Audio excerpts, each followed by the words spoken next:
Hello everyone, welcome to my new vlog. আশা করছি তোমরা সবাই খুব ভালো আছো এবং সুস্থ আছো। তো 7 সেমিস্টার এক্সাম দিয়ে লম্বা একটা ভ্যাকেশন কাটিয়ে আজকে অনেক দিন পর কলেজে আসলাম। গাইস, চলে এসেছি ক্লাসের মধ্যে আর আমাদেরকে নতুন ক্লাস দেওয়া হয়েছে, নতুন সেমিস্টারের জন্য নতুন ক্লাস। তো এইখানে দেখো আমার ফ্রেন্ডরা বসে আছে। প্রিয়াঙ্কা, হ্যাঁ, আর মাত্র কয়েকটা মাস, 4 মাস নয় 3 মাস, তারপর আমরা সবাই আলাদা আলাদা হয়ে যাব। কিছু বলতে চাস তুই? তারপর এইখানে দেখো আমাদের কলেজের মধ্যে যে গার্ডেনিং করা হয়েছে, সেখানে দেখো কত সুন্দর সুন্দর ফুল গাছ লাগানো হয়েছে, মানে অনেক রকমের ফুল আছে। তো এটা দেখে ভাবলাম তোমাদের সাথে একটু শেয়ার করি। আমার তো ভীষণ ভালো লাগছিলো, স্পেশালি হোয়াইটটা আর যে রেড কালারের যে রোজটা ছিল সেটা দেখে আমার খুবই ভালো লাগছিল।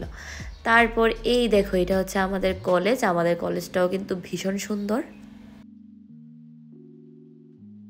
কলেজ থেকে চলে এসেছি আর আমার সাথে দেখো কে এসেছে, প্রিয়াঙ্কাও এসেছে। তো এখন লাঞ্চ করছে আমার ঘরে। প্রিয়াঙ্কা, বলো কিরকম হয়েছে আমার রান্না?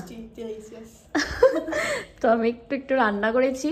তো বেগুন ভাজি আর হয়েছে ডিম কারি।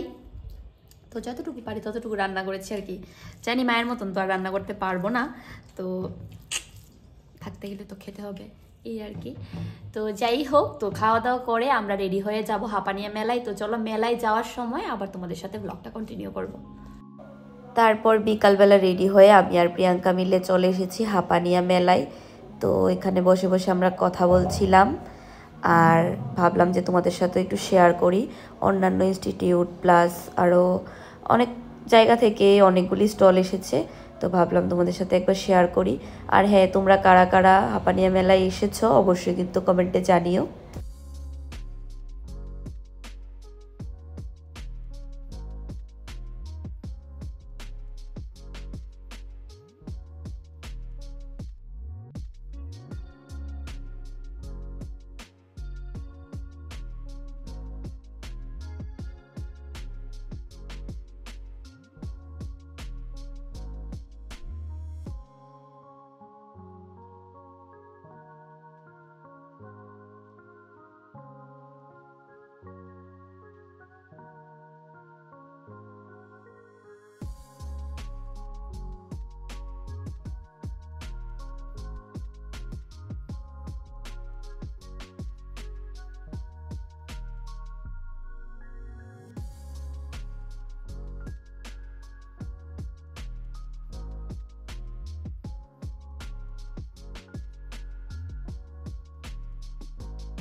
তারপর প্রিয়াঙ্কা আর আমি অনেকক্ষণ বসার পর একটু বেরিয়েছি মেলাটা একটু ঘোরার জন্য।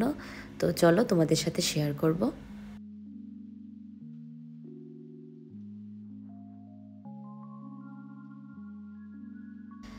তারপর চলে আসলাম ফরেস্ট থেকে যে স্টলটা বসেছে সেটাই। আর এটার মধ্যে খুব সুন্দর সুন্দর জিনিস ছিল। আর আরেকটা জিনিস দেখে তো প্রিয়াঙ্কা আর আমি পুরো অবাক হয়ে গেছি। সেটা হচ্ছে এখানে দেখো অনেকগুলি পারফিউম ছিল, আর পারফিউমগুলির প্রাইস 2500 3000 করে ছিল।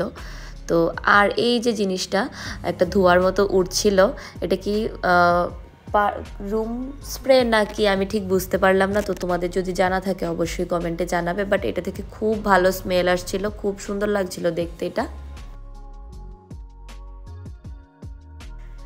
তারপর মেলাটা ঘোরাঘুরি করে আমরা যাচ্ছিলাম একটু নিচের দিকে। আর এই জায়গাটা দেখো ভীষণ সুন্দর লাগছিল, পুরোটা একদম লাইটিং করা, তার সাথে একদম ফুল গাছ। আর তোমাদের সাথে এইগুলি আমি শেয়ার করছিলাম, সামনে আমার বান্ধবী পোজ দিচ্ছিল ওকে দেখানোর জন্য। তারপর আমরা খেয়েছিলাম চা, তার সাথে খেয়েছিলাম ধনিয়া পাতার পকোড়া। এটা আমি ফার্স্ট টাইম খেয়েছি, এত ভালো লেগেছে আমার কি বলবো। তার সাথে খেয়েছিলাম ডালের বড়া। তারপর মেলা থেকে এসে একটু ব্যাগ বাজার চলে গিয়েছি। আর এর আগেও আরও দুটো জায়গায় গিয়েছিলাম, ওখান থেকে বেশ অনেক কিছু কেনাকাটা করেছি, সেগুলি আর তোমাদের সাথে শেয়ার করা হয়নি। আর ব্যাগ বাজার এসে আমার এইগুলির দিকে মানে এত চোখ পড়েছে, মানে এত পছন্দ হয়েছে এগুলি দেখে কি বলবো। আমি না হয় তখনই কিনে নিয়ে যাই, কিন্তু কিনে আমি নিয়ে যাওয়ার মতো কোনো সুযোগ ছিল না, তাই আমি কেনাকাটা করিনি। এখানে অনেক সুন্দর সুন্দর দোলনা আছে। প্রিয়াঙ্কা হ্যাঁ তোমার বিয়ে তো এলো তারপরে তোমার বাচ্চাকে গিফট দিবা আচ্ছা